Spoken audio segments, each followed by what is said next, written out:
Buenas noches, amigos, amigas. Bienvenidos, bienvenidas nuevamente a este programa de plataforma, a este espacio de opinión que nos regala el canal TVX. Hoy es lunes 23 de noviembre, ya casi se nos va el mes y empezamos en diciembre las fiestas y toda esta temporada navideña. Importante siempre, mantengamos todas las precauciones. Puede que el año ya esté terminando, pero todo el contexto de la enfermedad, del virus, está todavía ahí. Y es importante que sigamos siendo responsables con lo que hacemos y cómo lo hacemos, ¿no? Mantengámonos siempre con todas las medidas de precaución, usemos nuestra mascarilla cuando andemos fuera, desinfectémonos las manos, lavémonos frecuentemente y seamos responsables. Lo que siempre hemos hablado aquí, sin miedo, pero con precaución, responsable siempre, ¿verdad? Este día creo que va a ser bien importante que demos una mirada afuera de El Salvador, afuera de este paisito querido, y nos veamos en el espejo de la región centroamericana. Ya hemos estado viendo lo que está pasando en nuestro país hermano, vecino, Guatemala, durante este fin de semana. Han habido protestas, han salido marchas y plantones en la plaza, en el centro de Guatemala. Se han incluso tomado el Congreso y una parte del Congreso incluso estuvo en llamas, ¿no?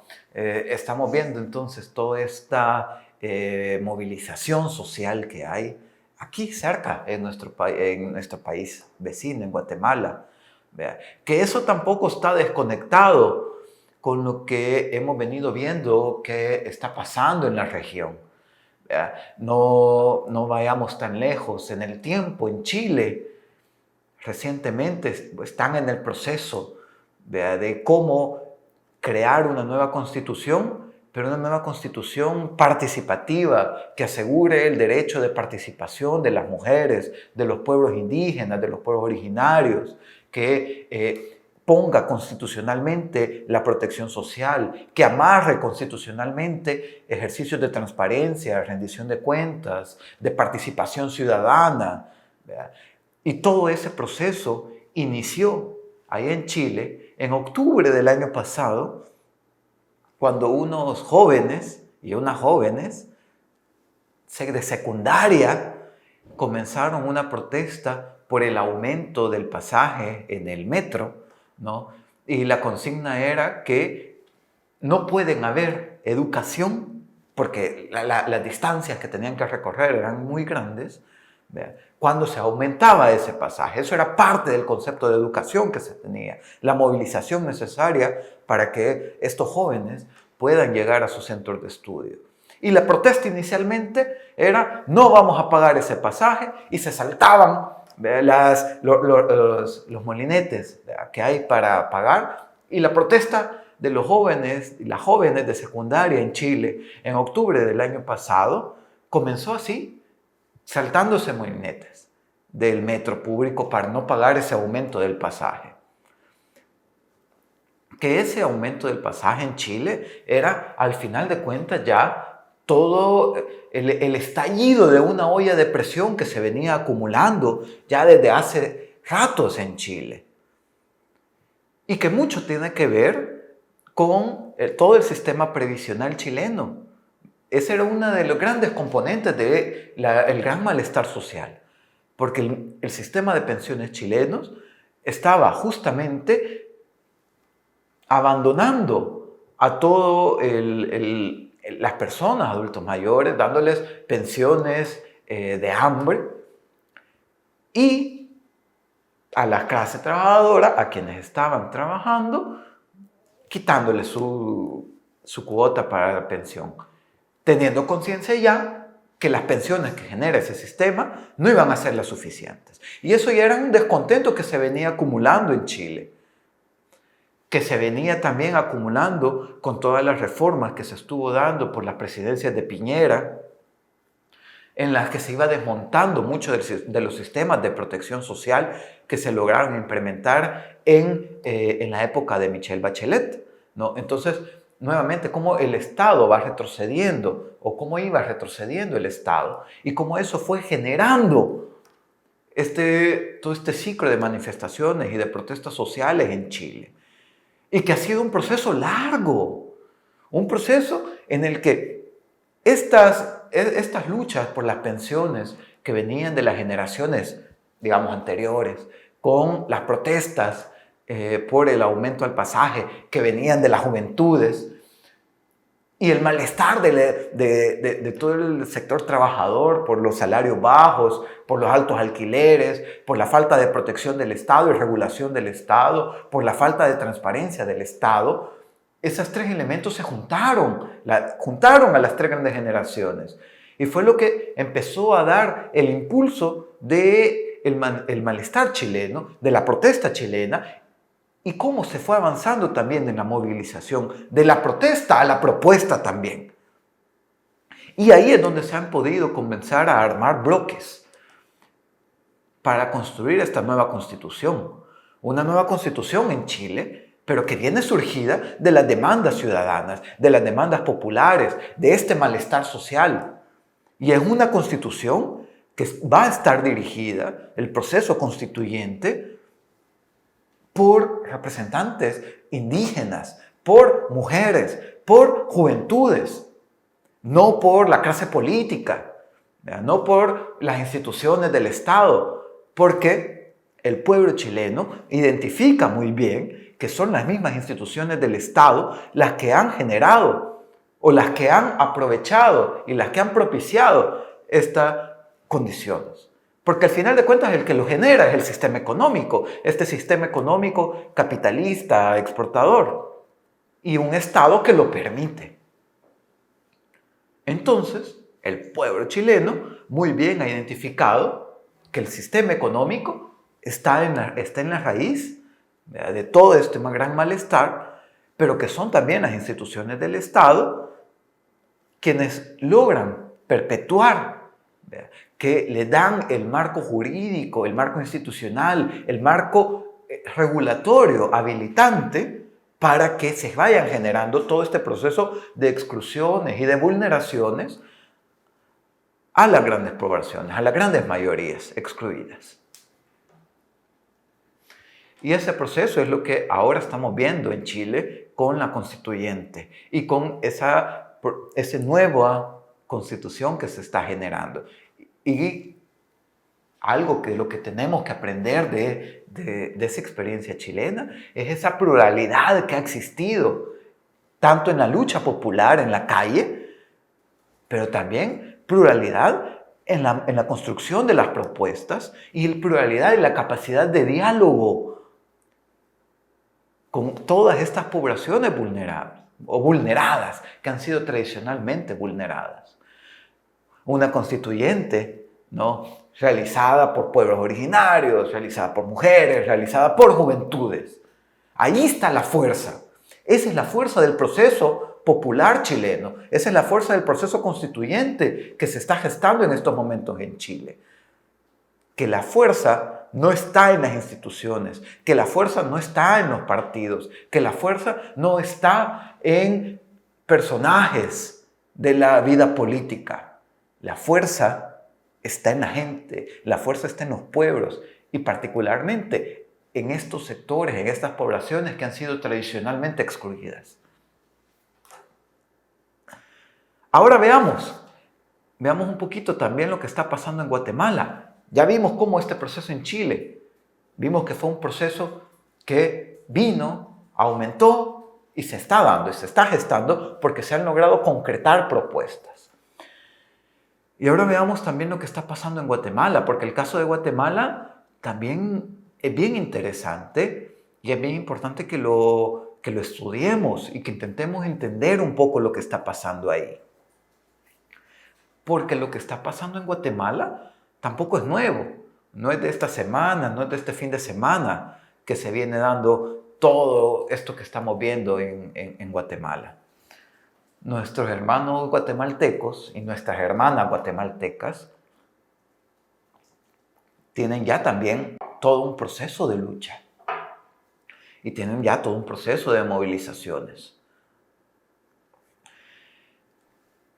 En Guatemala, en 2015, la movilización social, las protestas, lograron ya la renuncia de un presidente de la República, de Otto Pérez Molina. Cuando vimos que en el 2015, por varios casos que se estaban sonando de corrupción adentro del gobierno y de redes de corrupción adentro del gobierno de Otto Pérez Molina y con la vicepresidenta y cómo tenían toda una red armada de corrupción pública, salieron nuestros hermanos y nuestras hermanas guatemaltecas a la plaza pública a exigir la renuncia del presidente de la República para que pudiera establecer algo nuevo, algo diferente. Pero es bien interesante entender aquí una enorme diferencia con el caso chileno. Y es que el caso chileno, toda esa protesta que se dio y esa movilización social, decíamos que se logró concretar en demandas, en exigencias concretas. Logró aterrizarse y articularse alrededor de los pueblos originarios, los derechos de los pueblos originarios, los derechos de las pensiones, los derechos de las juventudes. Y esto, los salarios bajos, y eso permitió generar un marco de programa, de proyecto político que le permitía a esta movilización social dar un carácter propositivo. En Guatemala, en 2015, la consigna era alto a la corrupción, no más corrupción del gobierno. Y sí, lo lograron. Se logró sacar a la presidencia del momento. Pero ¿qué pasó en Guatemala? No se lograron tampoco articular que este malestar social, que toda esta protesta social, que la movilización social lograra aterrizarse en demandas concretas, en exigencias concretas de proyecto político alternativo a lo que se estaba construyendo. Sí, ya no queremos más corrupción, pero entonces, ¿qué queremos? Y ese paso que no se logró dar en la organización social, en la movilización social en Guatemala en el 2015, fue la que permitió que en las siguientes elecciones ganara como presidente Jimmy Morales, que se presentó a esas elecciones como un outsider político, alguien que había estado fuera del panorama político, porque de hecho lo había estado. Él no era parte de todo el esquema político tradicional en Guatemala. Era alguien nuevo, alguien diferente. Y ahí entonces podemos aprender una lección con Jimmy Morales. Porque no todo lo que parezca nuevo y diferente, aunque no haya estado ahí, viene a hacer cosas nuevas y diferentes. Porque en el gobierno de Jimmy Morales, nuevamente comenzaron a salir todos otros casos de corrupción. Se volvió a generar toda esa estructura, porque no se trata solo de personas, se trata de estructuras y de cómo está formado el Estado en una sociedad capitalista. El Estado responde a las necesidades de la acumulación y las necesidades de ganancia. Y para eso, el esquema de la corrupción es el que más lo favorece. Y por eso el Estado, en general, cuando tenemos un sistema capitalista tan desmesurado, pues el Estado se organiza alrededor de la corrupción. Y eso le pasó en Guatemala, porque sacaron a Otto Pérez Molina por casos de corrupción y llegó este nuevo presidente, Jimmy Morales, que llegó también y nuevamente con casos de corrupción. Y salió del gobierno señalado por muchos casos, tanto en términos de contratación de familiares, compras públicas a empresas fantasmas o a compras públicas a gente de su propio gobierno o vinculada a familiares de él. Así terminó la presidencia de Jimmy Morales, el que se presentaba como outsider, el nuevo de la política, el fresco de la política. Terminó su gestión también salpicado por todos estos males de la corrupción. Y llega el nuevo presidente, que gana en las elecciones anteriores, las últimas elecciones que hubieron, Alejandro Yamatei, y nuevamente se comienzan a escuchar rumores de corrupción. Y se comienzan a escuchar el proceso de reforma del Estado. Y viene la pandemia y el gobierno de Alejandro Yamatei comenzó a ser también señalado por casos de corrupción, por casos de compras públicas irregulares. Se habla en Guatemala de 2.000 millones de dólares que han sido utilizados de manera poco transparente. Y una de las cosas que terminó de hacer el estallido fue la aprobación del presupuesto para el año 2021 en Guatemala. ¿Y por qué el hecho de aprobar el presupuesto generó toda esta movilización esta semana en Guatemala? Por varias cosas. Una, porque se aprobó en un congreso de manera express, porque el congreso está dominado por el partido de gobierno. Entonces, cuando el gobierno mandó el proyecto de presupuesto al Congreso, el Congreso, como es del partido del gobierno, se lo aprobó de un solo.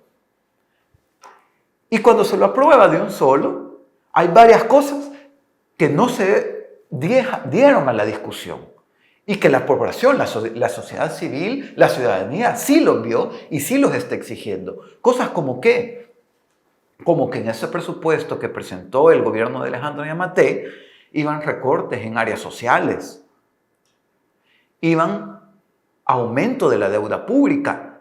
El aumento de la deuda pública para el movimiento social guatemalteco ha sido una de sus principales banderas.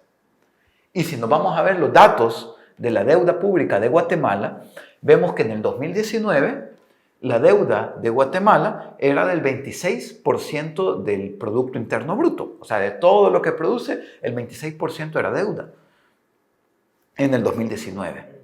Para 2020, ese dato ha subido al 33%, o sea, con toda la pandemia, y eso es lo que ha escandalizado a los guatemaltecos, a las guatemaltecas, ese aumento exagerado de la deuda pública. Y estamos hablando de un aumento del 7% del PIB, o sea, un aumento de 7 puntos del PIB. Por ese aumento de deuda es que el pueblo guatemalteco ha salido a protestar. Y que para el presupuesto del 2021 se estima que la deuda de Guatemala llegaría al 36% del PIB. Es decir, un 10% más de lo que tenía en el 2019, antes de la pandemia. Y eso es lo que ha generado el descontento de todo este sector de la población guatemalteca, porque reconocen que la deuda pública es algo que van a tener que pagar ellos, ellas, sus hijos, sus hijas, sus nietas, sus nietos, sus tataranietos, sus bisnietos, sus nietas. Porque la deuda pública la pagamos también con nuestros impuestos. Los intereses que se pagan de deuda se pagan con nuestros impuestos y le quitan recursos a la garantía de derechos. ¿Y en El Salvador cómo estamos con el presupuesto? Ya lo hemos venido hablando aquí varias veces. Ya teníamos una deuda pública mucho más grande que la de Guatemala, eso sí, ya en el 2019, ¿no? Cuando este gobierno asume la presidencia, ya la asume con un nivel alto de endeudamiento del 69.9% del PIB, o sea, del Producto Interno Bruto. Ya teníamos una deuda alta. Pero en lo que va de la pandemia, o sea, entre el 31 de diciembre y el 30 de octubre de de este año, y el 31 de octubre de este año, no, perdón, del 30 de septiembre, entre el 31 de diciembre y el 30 de septiembre de lo que va este año, la deuda ya, la ejecutada, ya llegó al 85% del PIB. Es decir, que ya subió 15 puntos con respecto a lo que estaba en diciembre. En Guatemala toda esta protesta se dio por el aumento de 7 puntos del PIB. Aquí ya estamos aumentando 15 puntos del PIB. Esto es importante. La movilización social, la lucha popular, generar o manifestar es importante. Pero es también importante poderlo concretar en demandas, poderlo llevar a exigencias concretas y poder ser la fuerza de las demandas y la fuerza de la lucha social y la fuerza de la demanda popular, la misma gente. Como en el caso chileno, lo que le dio su fuerza y su riqueza fue la capacidad de articular a movimientos, a los pueblos originarios, a movimientos de mujeres, a las juventudes. Y la fuerza la daba la gente, la fuerza viene desde abajo, no desde arriba.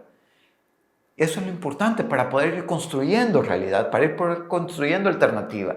Porque las instituciones públicas ya están salpicadas de las grandes estructuras de corrupción. Más allá de las personas, independientemente de la persona que llegue a las instituciones públicas, las instituciones están dentro de una estructura armada mucho más grande que ellos o ellas. Y son estas estructuras las que tenemos que cambiar, más allá de las personas. Pero para eso es importante que comencemos a armar desde abajo. Y para eso es importante que aprendamos a dialogar. Pensemos o no pensemos diferente. Hablemos, pongámonos de acuerdo, que la riqueza está en podernos hablar, en podernos articular, en poder dialogar y poder luchar juntos, juntas, codo a codo. Nadie más que otro, nadie por encima, nadie tirando línea, nadie dando órdenes, sino siempre desde la horizontalidad. Un saludo, amigos, amigas, un gran abrazo, buenas noches, nos vemos el próximo lunes.